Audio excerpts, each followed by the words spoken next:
Buenos días.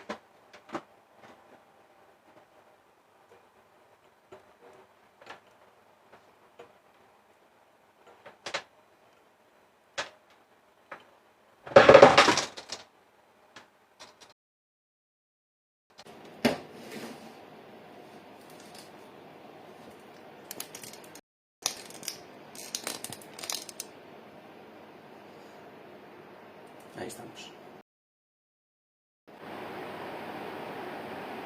Buenos días, Leonesa, ¿qué tal? Hola, Johan Diz.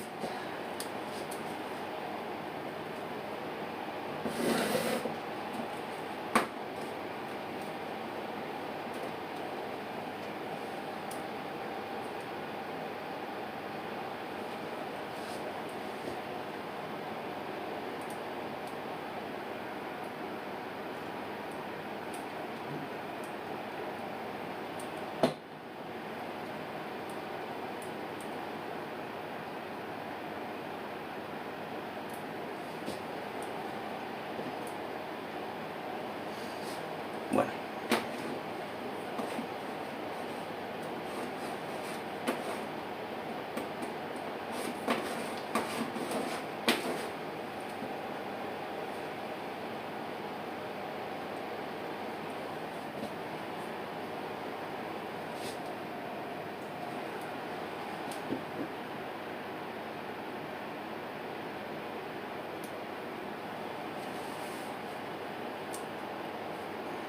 hola Cristina, buenos días.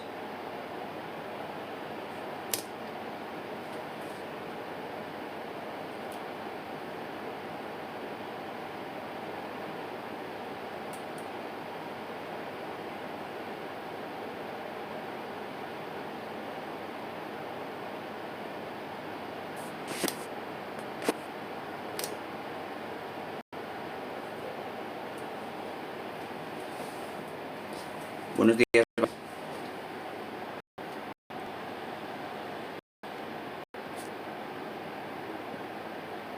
Vale, voy a compartir aquí un momento. Hola Carmen Aguilar, buenos días. Voy aquí a compartir un segundo, ¿vale? No os vayáis.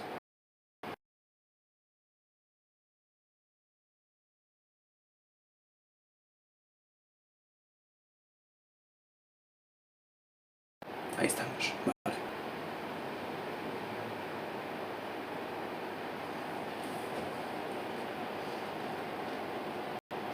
Hola Carmen Aguilar, ¿qué tal? Pero es de noche, pero porque estás en Latinoamérica. Aquí son las 10 de la mañana.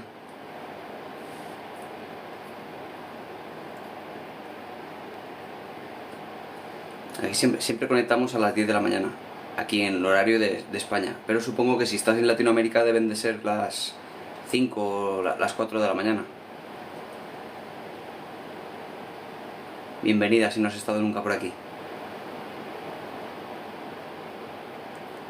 Mil gracias por tu labor todos los días.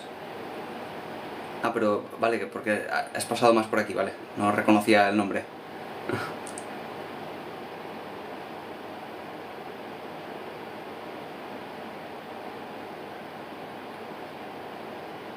A ver. Vamos a empezar, tenemos una pregunta. Hola, buenos días, desde Perú. Bienvenida.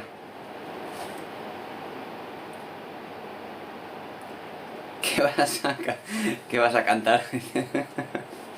No, no voy a cantar, soy psicólogo y vamos a hablar de psicología. A cantar, dice. Muy buena, por el micrófono supongo, ¿no?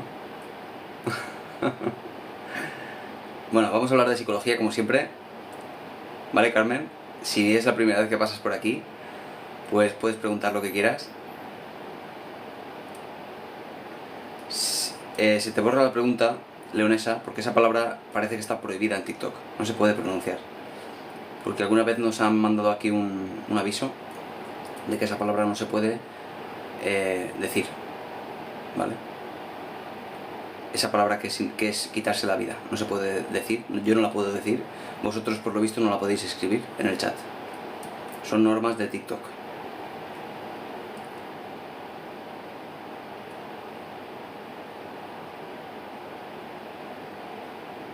Buenos días, mamen.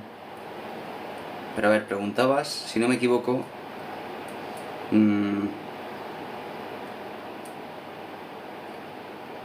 que es de la depresión, que no mata, pero, y eso supongo que será la palabra que te ha borrado, pero sí mata, claro que mata. La depresión mata, claro, si no me equivoco, con las estadísticas, esto no lo vais a ver en la televisión porque no se suele mencionar, dado que puede suceder ese efecto llamada, porque en algunas ocasiones se ha visto que funciona así. Es el efecto weather, el efecto llamada. Si se habla de quitarse la vida, en la televisión puede llamar a gente que lo haga, sobre todo la gente vulnerable. Entonces por eso no se suele hablar. A ver, la depresión mata, sí, es, si no me equivoco decía, la quinta causa de muerte del mundo. La quinta causa de muerte del mundo. La primera era la cardiopatía coronaria, la segunda el cáncer, si no recuerdo mal, la tercera accidente de tráfico, algo así, en el ranking. Y el quinto lugar está para la depresión, es decir, el quitarse la vida, pues con esa palabra que lo reduce a conducta, ¿vale? Por lo cual la depresión sí mata. Hablaba el otro día de que el ataque de pánico no mata. Nunca jamás ha matado a nadie. Ahora bien, cuando se juntan los dos síntomas, cuando alguien tiene depresión y tiene ansiedad además, el cuadro clínico se complica muchísimo y eso lleva muchas veces a ese pensamiento de cómo quitarme esta angustia tan grande y a tomar la decisión de que ya no vale la pena nada. Buenos días desde España, Andalucía. Vale, muy bien. Juana Rodríguez, bienvenida. Hay gente aquí de todas partes, ¿eh?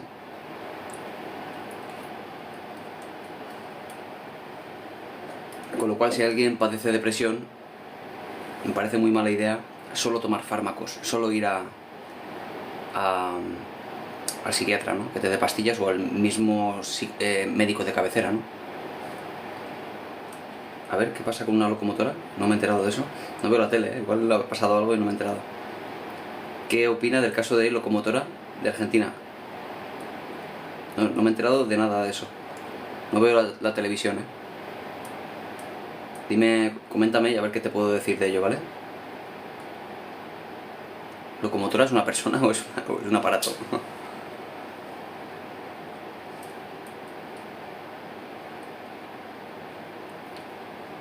Hola Julia, ¿qué tal?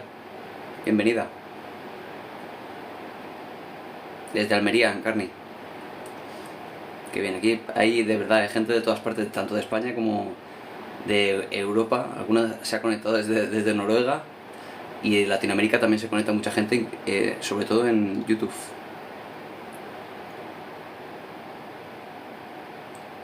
A ver, boxeadora, persona saludable. A ver, ¿qué ha pasado con eso?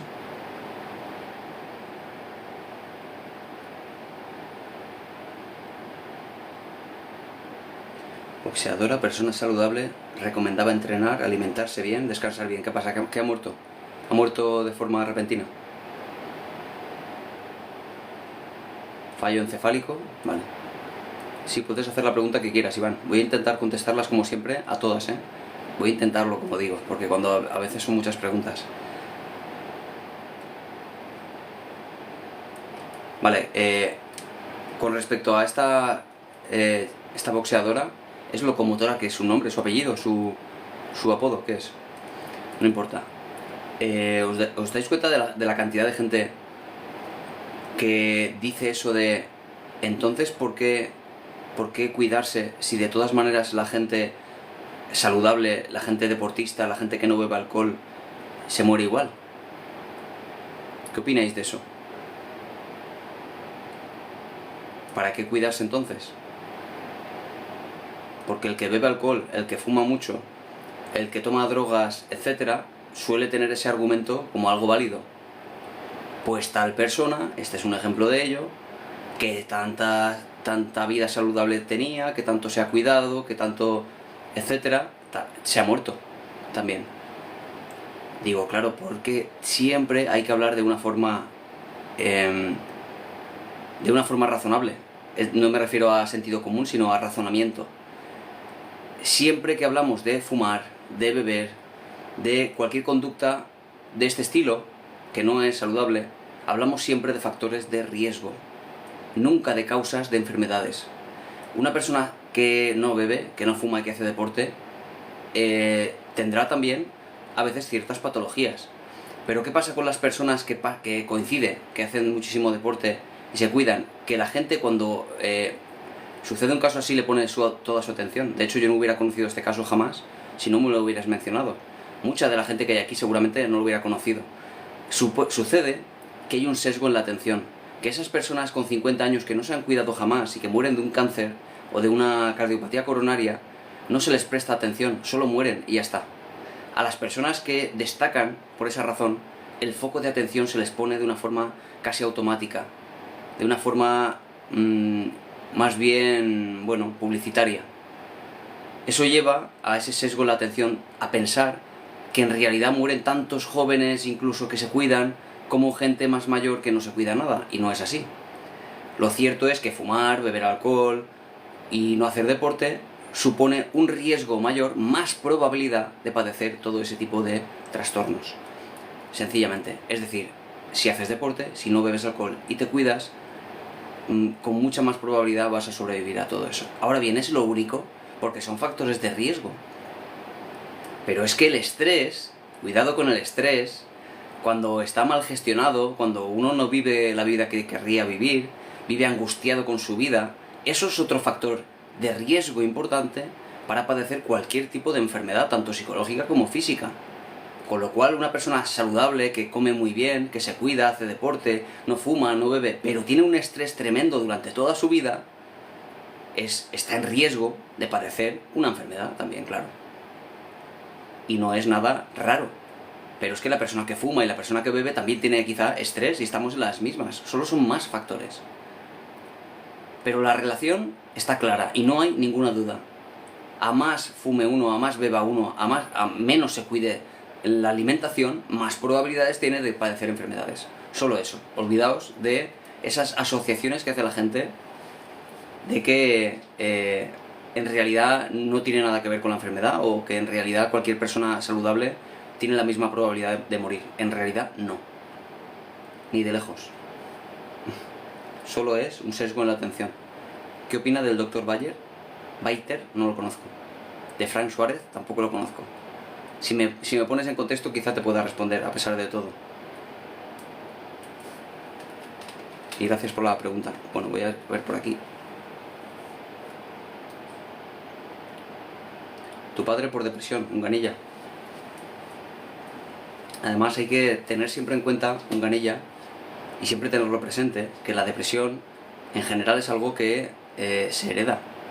Sabemos que tiene un cierto rango de heredabilidad, con lo cual un padre que ha tenido depresión puede suceder que los hijos con una probabilidad alta tengan, no alta, pero está considerable, ¿no? Depende tanto de la genética en este caso, como que el ambiente lo acompañe, ¿no? Pero sí se hereda la depresión y por lo tanto no es que sea peligroso, pero debes tenerlo en cuenta, ¿no? Tener en cuenta que eso se hereda, con lo cual buscar ayuda cuanto antes, ¿no?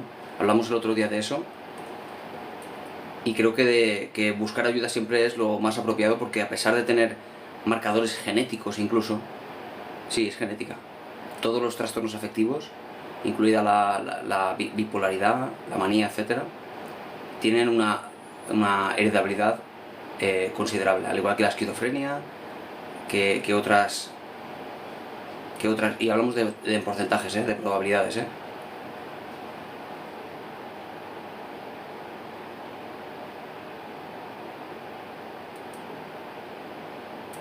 Estoy muy dañada por todo el daño que tengo, porque yo he dado todo por todos y no recibo nada y no sé qué hacer.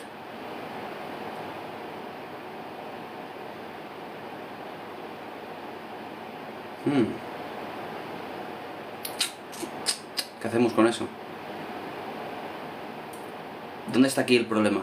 Vosotros, si yo leo esta acepción, ¿qué veis vosotros? Ya expertos ya en analizar problemas psicológicos, a los que me seguís frecuentemente. ¿Qué diríais si leo esa frase?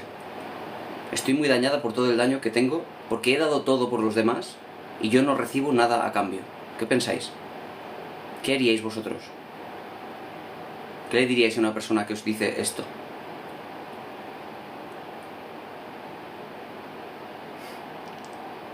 Qué bueno, mamen.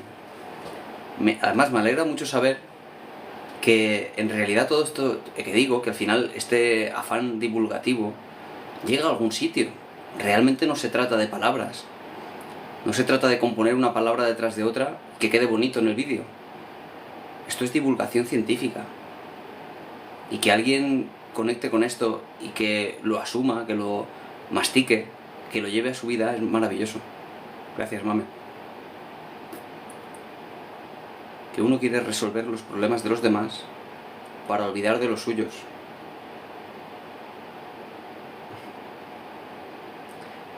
El hecho es, no sé cómo te llamas porque tienes de nick unos puntitos, pero el hecho es que es un problema el darlo todo a los demás. No tanto por el darlo todo, sino porque como no seas consciente de ello, porque está detrás, vas a caer en eso de con todo lo que yo he dado por ti y mira cómo me lo pagas. Ahí tenemos un problema. Porque uno no debería hacer jamás nada por nadie. Jamás. Una madre o un padre, ¿por qué hace las cosas por su hijo? No debería hacer nada por su hijo, porque en realidad por lo que lo debería hacer es por sí mismo, por su relación como madre o como padre.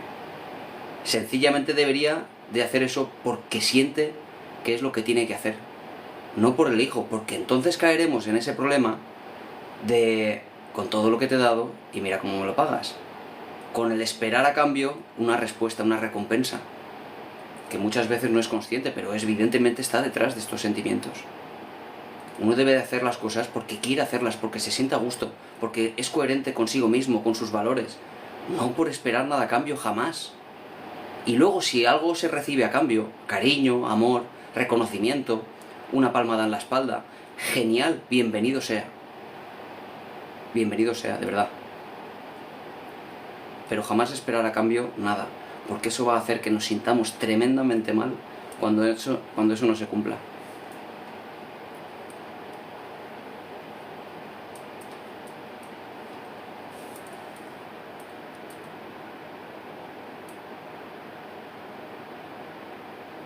Tengo un problema cuando alguien abre, a ver, Timafa Torres, cuando abre o cierra la puerta se me paraliza el pensamiento y la respiración. Cuando alguien abre o cierra la puerta y comienzo a tener dudas, comienzo a tener confusión de pensamiento y cuando quiero tranquilizarme es peor, pensamientos más confusos y me siento con incomodidad mental como si hubiera hecho algo malo. A ver, ¿cómo es eso?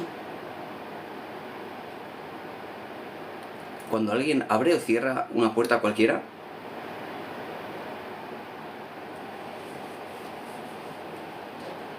es decir, tiene que ver con la puerta de tu casa, tiene que ver con cualquier puerta en cualquier supermercado, por ejemplo. ¿Cómo es eso? Es un estímulo muy concreto, como puedo ver, pero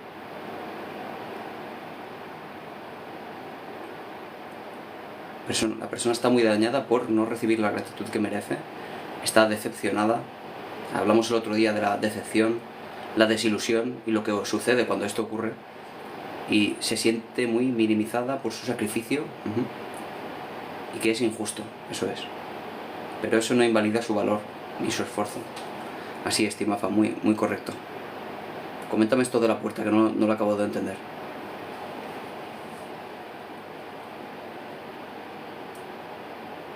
¿No pudiste entrar, Carmen, ayer? ¿Pero por algún problema técnico o por qué no pudiste? ¿Tú tenías cosas que hacer?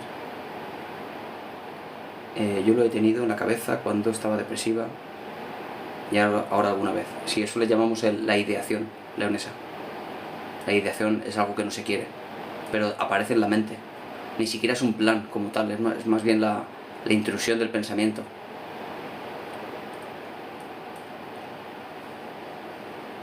No queremos morir, lo que queremos es dejar de sufrir, exactamente. Esa es, digamos, la tónica general cuando uno quiere quitarse la vida.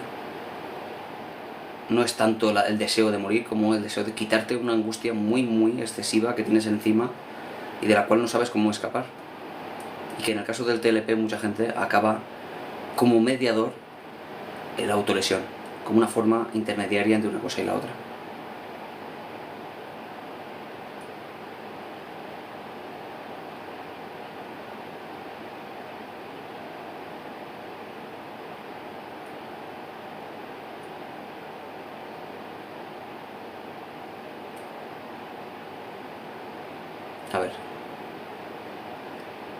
A ver, hacen hincapié, me decía Patula,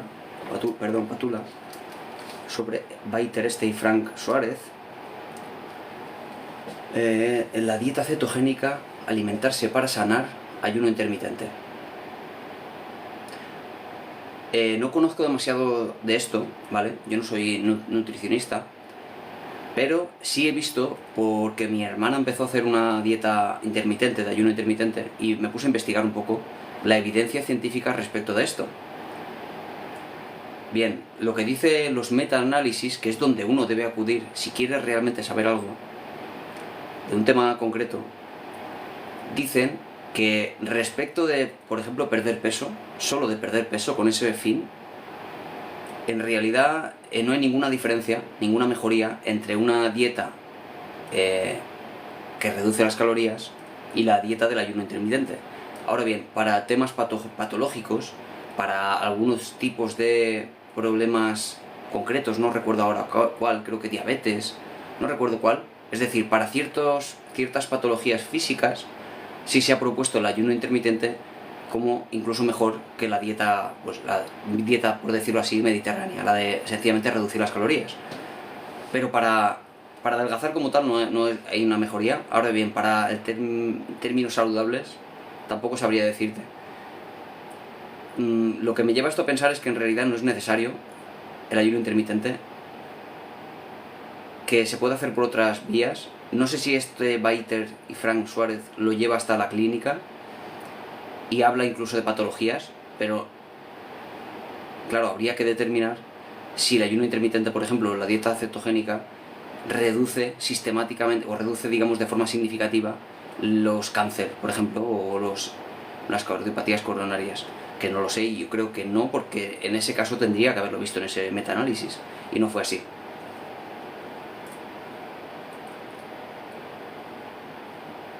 Dar carne, palta, huevo y sacar morfina, que seguir agregando. Mira, Patula, ayer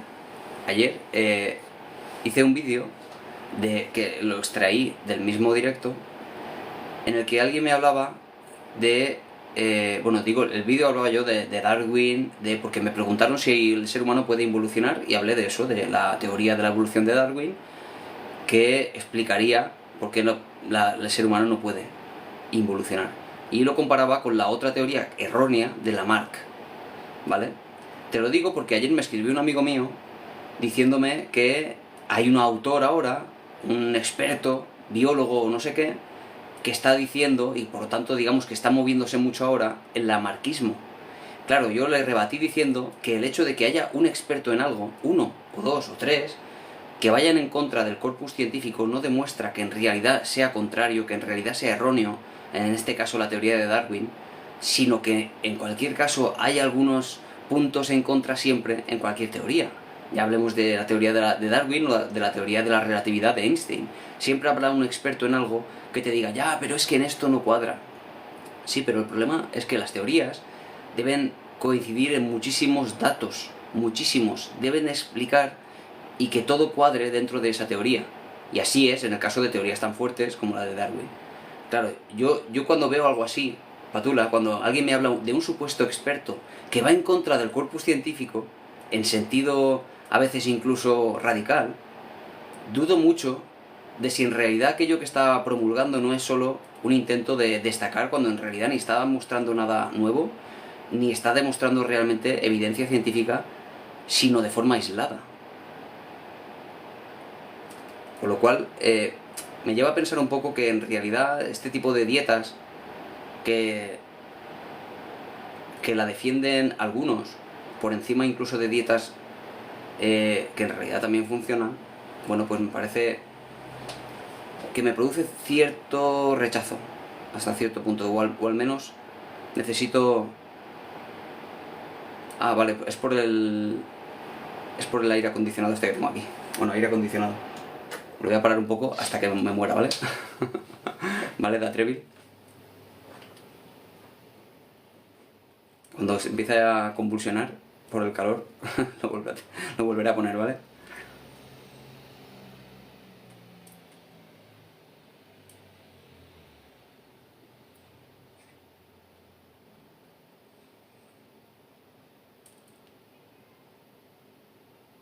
A ver, ¿por dónde vamos? ¿Qué es AD el triángulo de Karman? ¿Qué es?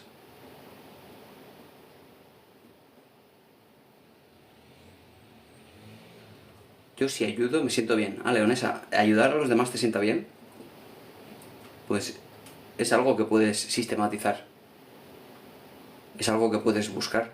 Puedes unirte a grupos de ayuda de todo tipo, a ONGs, en fin, cualquier tipo de organización en ese sentido, porque puede ser una fuente de bienestar.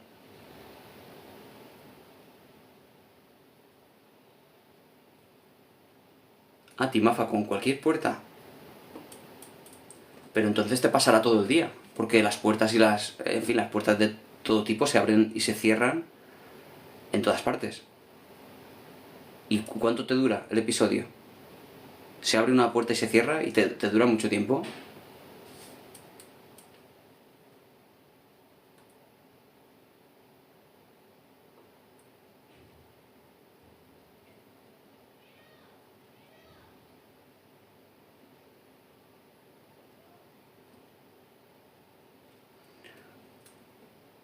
A ver, aquellos que me seguís de siempre, voy a haceros de nuevo otra pregunta.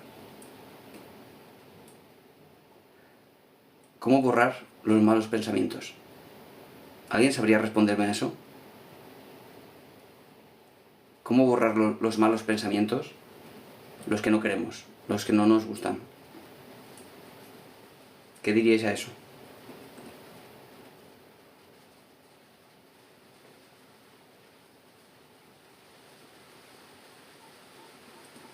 Una pregunta difícil.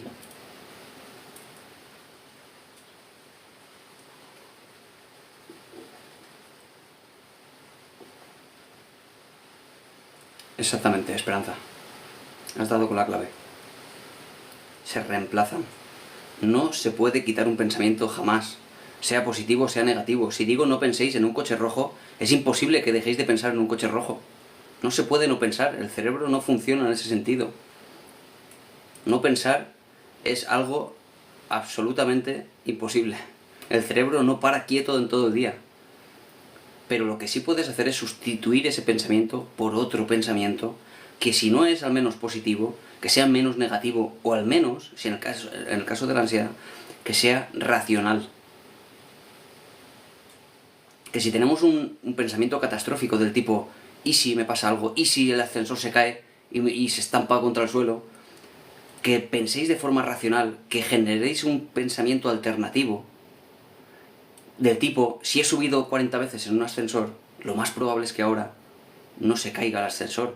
Si hay aquí en este edificio 50 personas viviendo y sube y baja el ascensor 500 veces, lo más probable es que hoy, cuando coja el ascensor, no se caiga el ascensor, por ejemplo. Eso ni siquiera es un pensamiento positivo, es un pensamiento racional.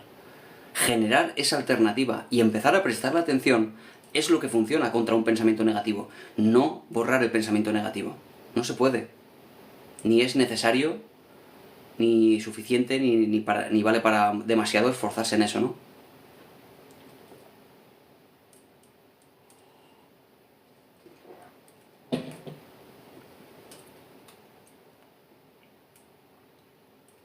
Unos días un doctor nuevo me cambió la medicación de 10 años y me la cambió sin pauta.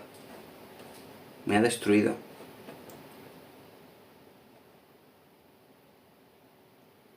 Bueno, una mala praxis, imagino que está en todas partes.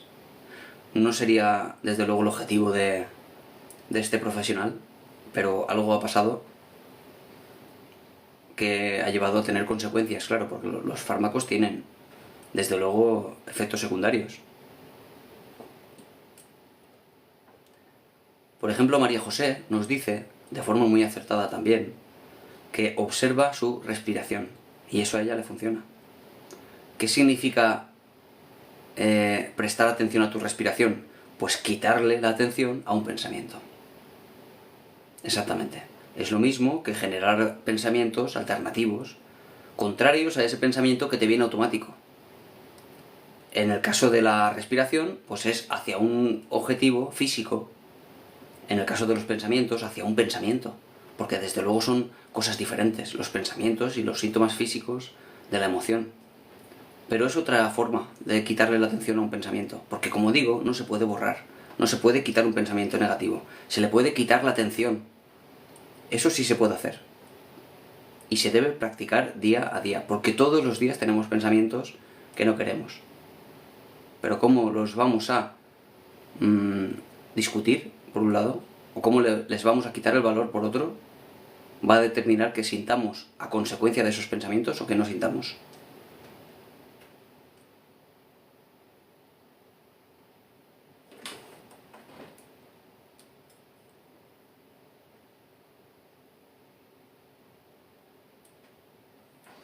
A ver, las puertas que abre y cierra mi mamá. Vale. Con otras personas es diferente, pero con ella me estresa. Vale, ya empiezo a encontrar un poco el sentido que dices. Que entiendo que no tiene nada que ver la puerta, ¿no? Entiendo que tiene que ver tu madre, con el estrés que te genera que venga y te riña y te diga cosas que no te gustan, ¿verdad? ¿Es eso, Timafa Torres? No tanto con la puerta en sí misma, ¿o sí? Porque si tú estás en un sitio donde, en fin, en casa de otra persona, en casa de un familiar, y alguien cierra la puerta, no es igual.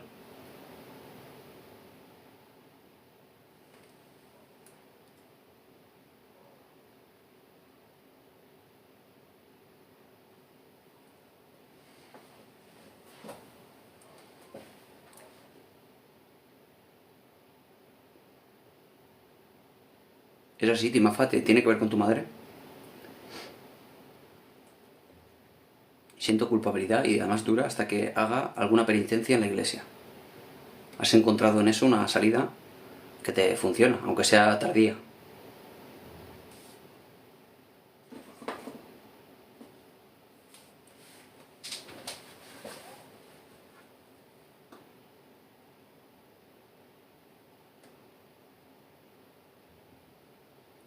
Aceite esencial de lavanda, relajante, buenísimo. Bueno, pues sí, todo eso relaja, desde luego. Bueno, relaja, en sí mismo no, te relajas tú en todo caso como respuesta a eso, pero bueno, en cualquier caso si alguien le ayuda. Ahora estoy triste, no soy yo, dice Pepi. ¿Qué te pasa? ¿Alguna razón concreta? A ver, vale, que tengo un comentario más arriba. Estoy mal y ahora se lava las manos, no quiere saber nada. Espérate, voy a ver si... Aquí, vale. Vale, esto es lo de la medicación. Vale.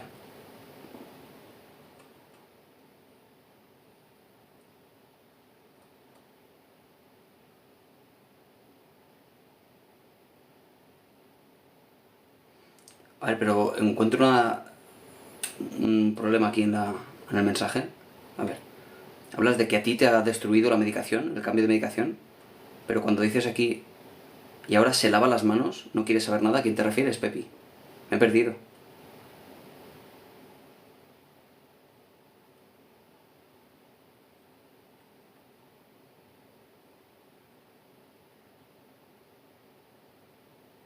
Me he perdido aquí, Pepi. No sé a quién te refieres ahora mismo con la otra persona.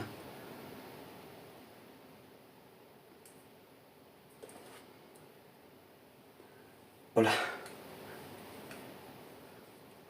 Estoy con un narcisista.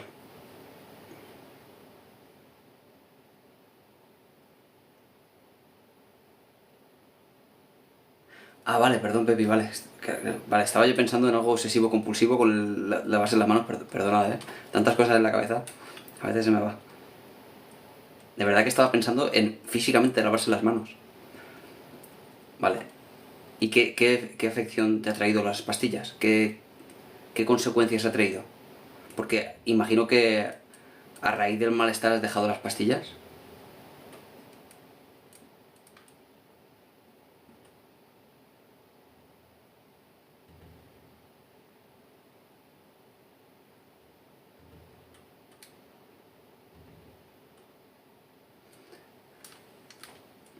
No, al psicólogo no, al psiquiatra, ¿no? Más bien, el psiquiatra es el que hace el que hace la...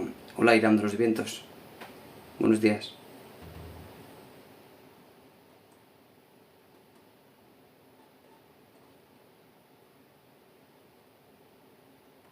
A ver, ¿qué ha supuesto lo de las pastillas? Coméntame, Pepi. Voy a enchufar un poco el aire, que me muero aquí. Ansiedad. Las pastillas, la consecuencia que ha tenido las pastillas cuando dices te ha destruido, ¿qué es lo que te ha pasado? Porque la ansiedad no la producen las pastillas. En cualquier caso te han dado pastillas para la ansiedad. ¿Qué ha supuesto eso? Cuando uno dice me ha destruido, ¿a qué se refiere?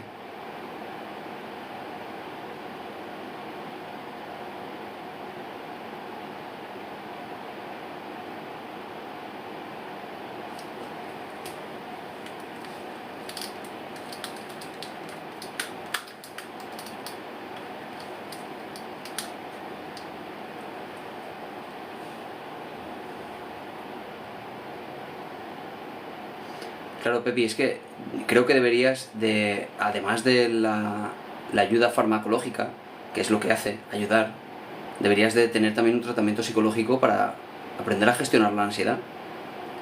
Porque si no te vuelves al final, pues lo que ha pasado, dependiente de las pastillas. Dependientes no me refiero a nivel de abstinencia, me refiero a que si no tomas pastillas, te da mucha ansiedad. Debes aprender a gestionar la ansiedad mediante el tratamiento psicológico. ¿Qué es lo que hace el tratamiento psicológico? Enseñarte a la gestión de la ansiedad. Sabes por qué te pasa y qué hacer cuando tienes ansiedad. Si no, vas a depender del médico y del psiquiatra toda la vida.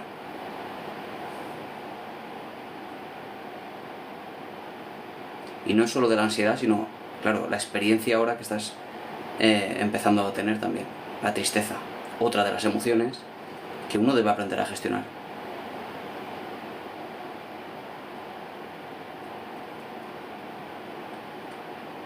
¿Vas a terapia psicológica, aparte del psiquiatra?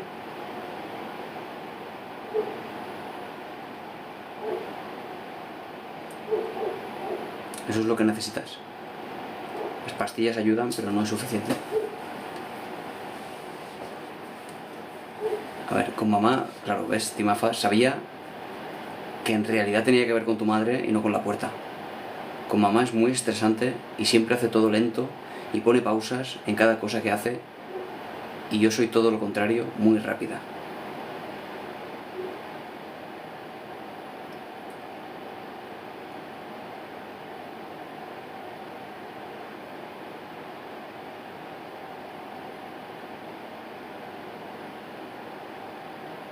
Además no me gusta que nada me desorden, ni cosas, ni pensamientos, ni emociones. Además no me gusta que nada me...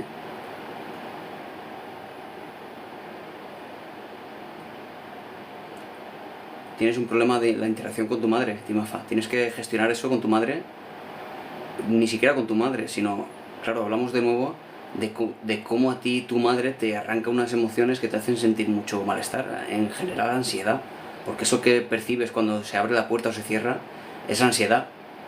Son preocupaciones de cosas que a lo mejor ni siquiera pasen, que es que te riña, que te diga, que te deja de decir.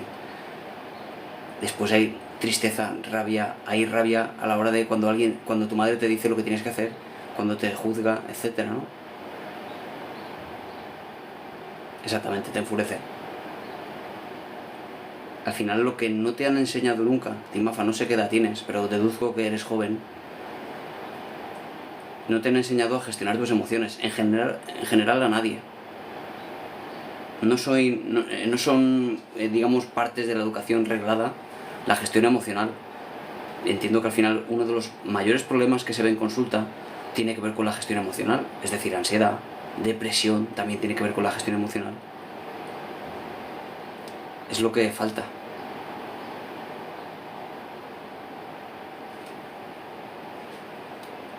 Hay un tipo de terapia que se llama la terapia sistémica, que habla de cómo gestionar las emociones a nivel familiar, las interacciones, de cómo la madre habla a la hija, de cómo la hija habla a la madre, de cómo responden, qué sienten cada una, qué piensan, y cómo cambiar todo eso con tal de que al final la relación mejore.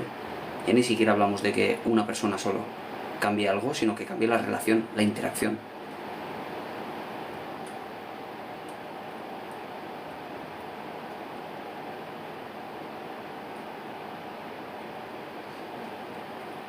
Mira, ¿cómo se puede gestionar la tristeza? Bien, hablemos de nuevo de todas esas, de las partes diferentes que tiene una emoción, y tómalo Timafa también como un ejemplo de aquello que a ti te pasa. Tómalo como ejemplo porque es que al final las emociones están en todo. Las emociones tienen tres partes, es la parte de pensamientos, creencias, etcétera, todo lo psicológico, lo cognitivo, lo mental. Es lo que llamamos la P. Le podemos llamar P o C o lo que sea.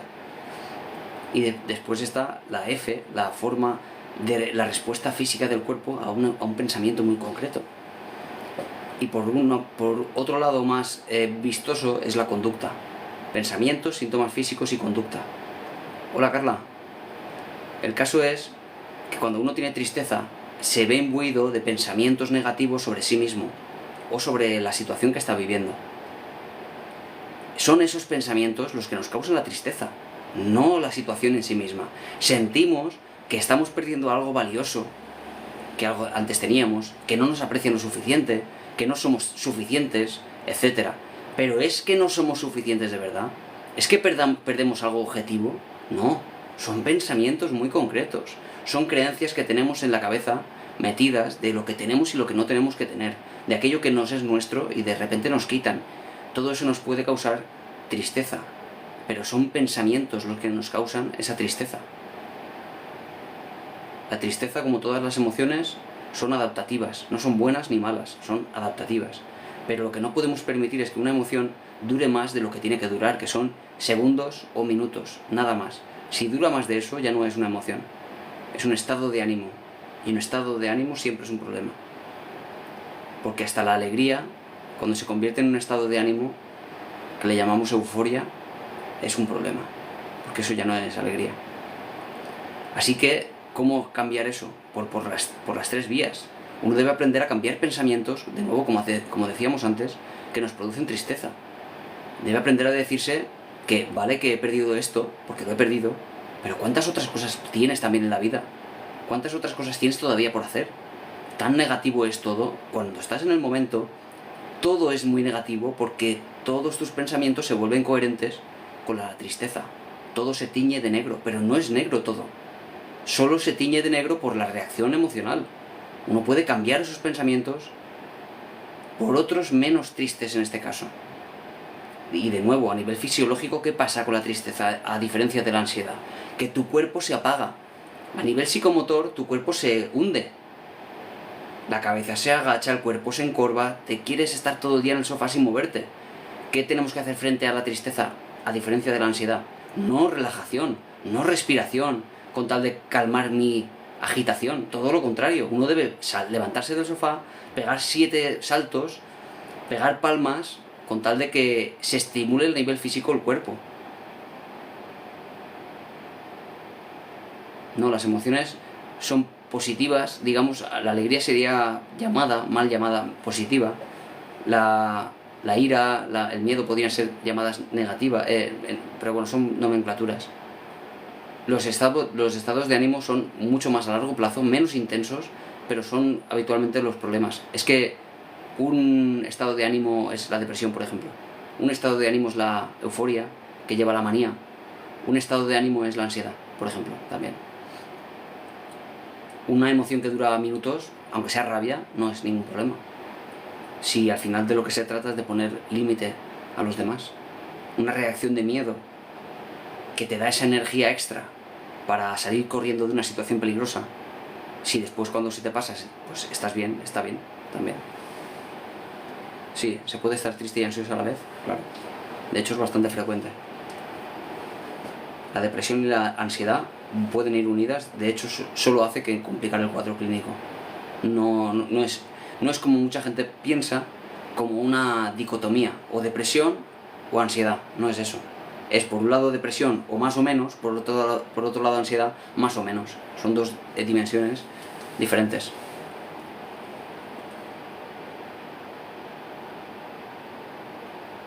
Pepi, necesitas un tratamiento para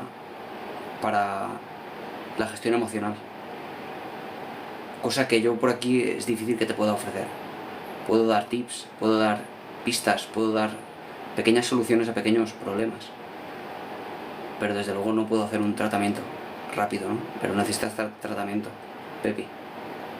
No pastillas que ayudan momentáneamente pero no te enseñan nada. ¿Sabes?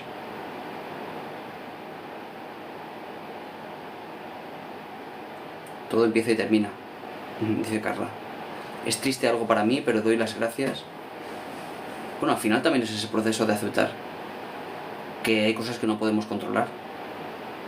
Porque si no lo aceptamos y nos centramos en la pérdida, pues nos sentimos tristes. Y no digo que esté mal, digo que eso no puede convertirse para nosotros en un problema. Si dura una tristeza meses, años, eso ya no es una tristeza adaptativa.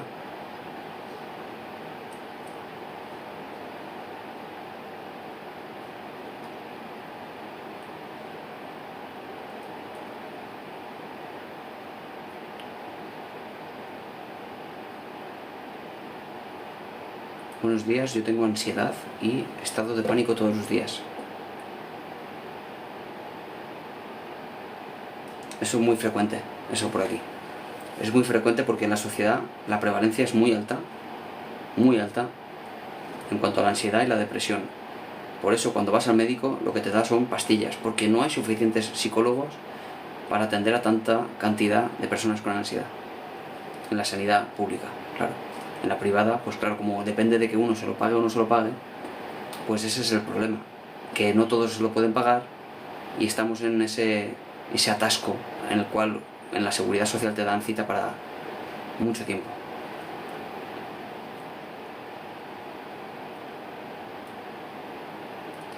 Bueno, aquí tengo otra pregunta para vosotros.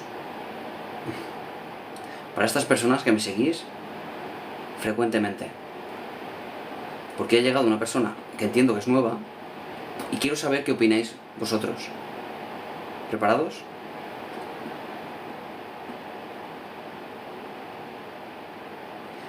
Dos personas, en realidad, que preguntan por separado y sin conocerse, así lo deduzco yo, lo mismo. ¿Preparados? Nos dicen por un lado: yo estoy con una narcisista y no sé qué hacer ya. Y por otro lado nos dicen: ¿qué aconsejas con una hija narcisista? ¿Cómo debo actuar? ¿Qué le diríais a estas personas?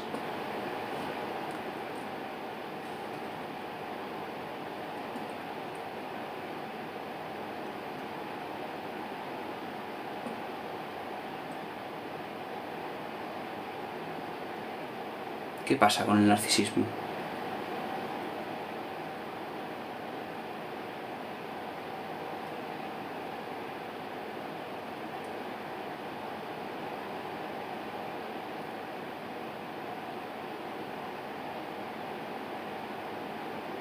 Exactamente.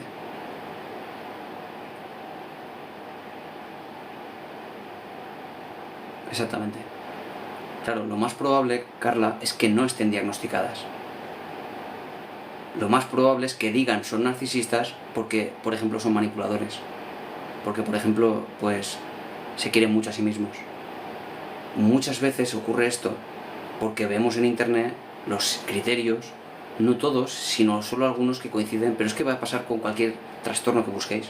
Si buscáis el DSM, donde están todos los criterios diagnósticos, vais a ver que os reconocéis a vosotros mismos o a otras personas en muchos de los criterios. Pero es que para poder entrar en una categoría debes cumplir todos los criterios que te ponen, porque para, por ejemplo, pues la depresión, Tienes el criterio A con 9 subcriterios, de los cuales tienes que cumplir con 5. Después el B, el C, el D, el E, el F y el E. Todos esos los tienes que cumplir, si no, no puedes ser diagnosticado de depresión. Para el narcisismo lo mismo. Pero, sin embargo, ¿cuánta gente? Pues aquí han pasado por lo menos 100 que hablan de estar con personas narcisistas. Pero yo dudo mucho de que todas esas personas sean narcisistas. Más bien son personas cabreadas, que hacen daño cuando están cabreadas, como la mayoría de las personas que no saben gestionar sus emociones. ¿Eso les convierte en narcisistas? Pues no. No les convierte en narcisistas, pero entiendo que al final, cuando lo estás pasando mal con una persona, cuando una persona te hace daño, pues le llamas de la peor forma. Y narcisista es una de ellas. Exactamente, personas complicadas, cabreadas, que tiran a dar, como las personas enfadadas, que buscan eso, hacer daño, claro. Ahora bien, siempre lo he dicho también, imaginaos que sí, que hay una persona que está con otra persona, ya no con sospechas, sino diagnosticada de narcisismo. Bueno, vamos a suponerlo, podría pasar. Al igual que podríais estar con una persona que tiene esquizofrenia. Es poco probable porque hay muy pocas, pero vamos a suponer que sí. Que hay una persona narcisista en tu vida. ¿Qué hay que hacer con esa persona? Pues solo hay 2 caminos, como casi siempre. Tienes la opción de, si es muy cercana a la persona, si no quieres romper la relación, poner límites a esa persona. Si no puedes poner límites porque la persona te supera, pues apartarte de la persona.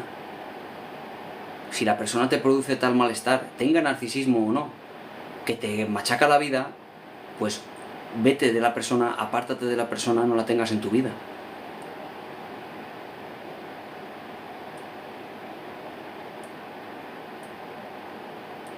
Ya, pero Francisca, ¿sabes qué pasa?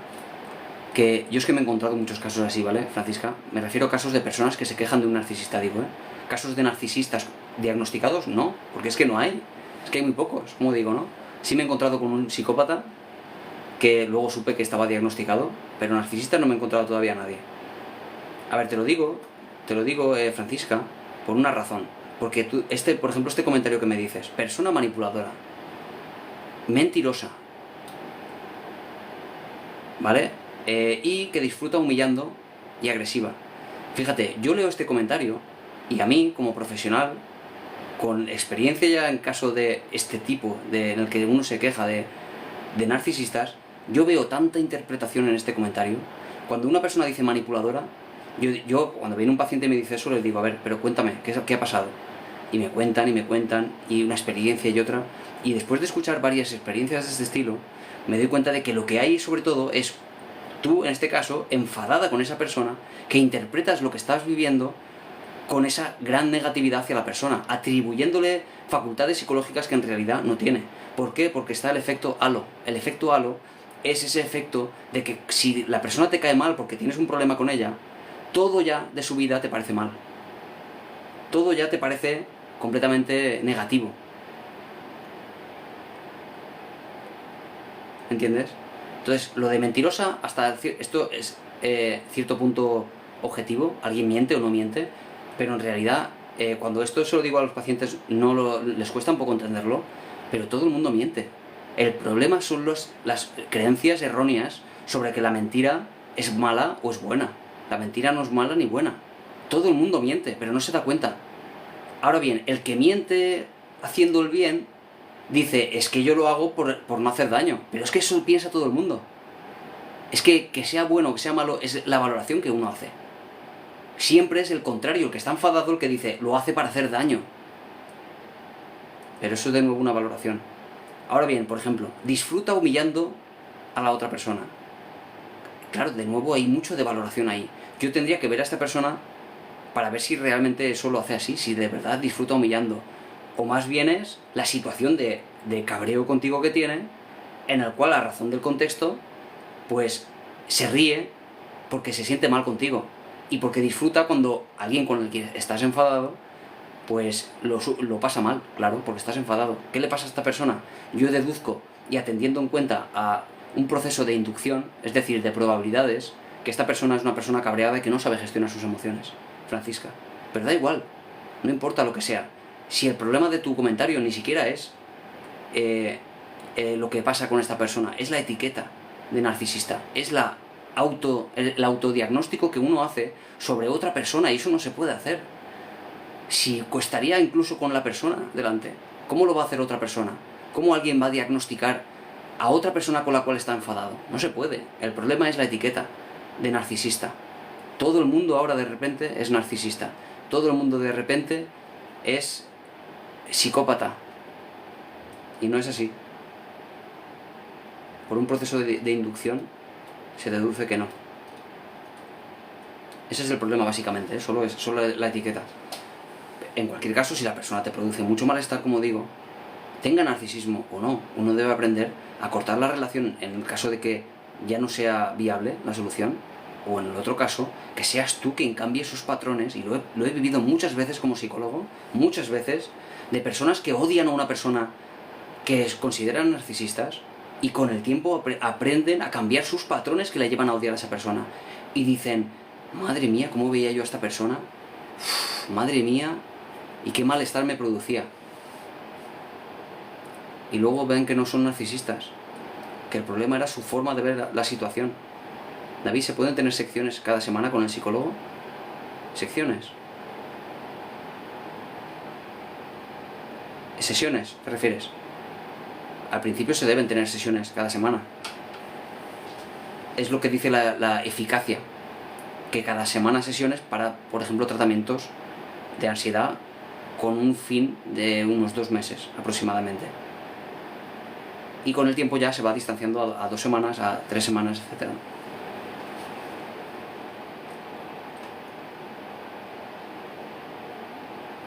Todos en algún momento somos manipuladores, sin querer o queriendo.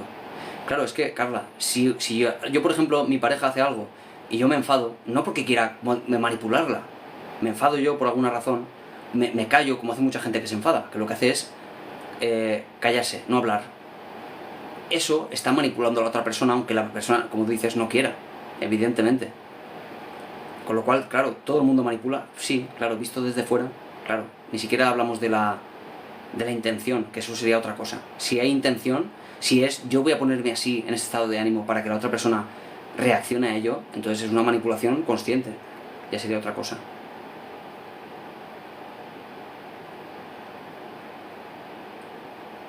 Ha tenido 4 parejas y ha engañado a todas. De nuevo, Francisca, eso no es un criterio para el narcisismo. Es que entiendo que tu malestar con esta persona, no tenemos por qué llamarle narcisista por esa razón, es una persona despreciable quizá, Francisca, pero no narcisista. El narcisismo no implica que ponga los cuernos a las parejas, no es uno de sus criterios. Uno de sus criterios es la grandilocuencia excesiva, hasta el punto de que se cree mucho más grande, mucho más potente, poderoso e incluso inteligente que el resto, a pesar incluso de las evidencias en contra.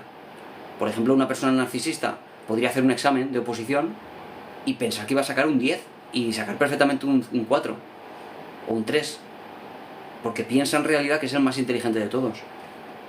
Eso supone ese problema con la realidad que tiene el narcisista, por ejemplo. Claro, seguramente yo te digo eso y tú dices, ¿ves? Como yo decía, como esta persona. Pero ese es un criterio, tiene que cumplir con todos los criterios. La manipulación, la falta de empatía.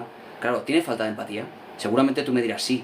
Y porque tiene falta de empatía contigo, que está cabreado. Pero, por ejemplo, tiene falta de empatía con su abuela, con su madre.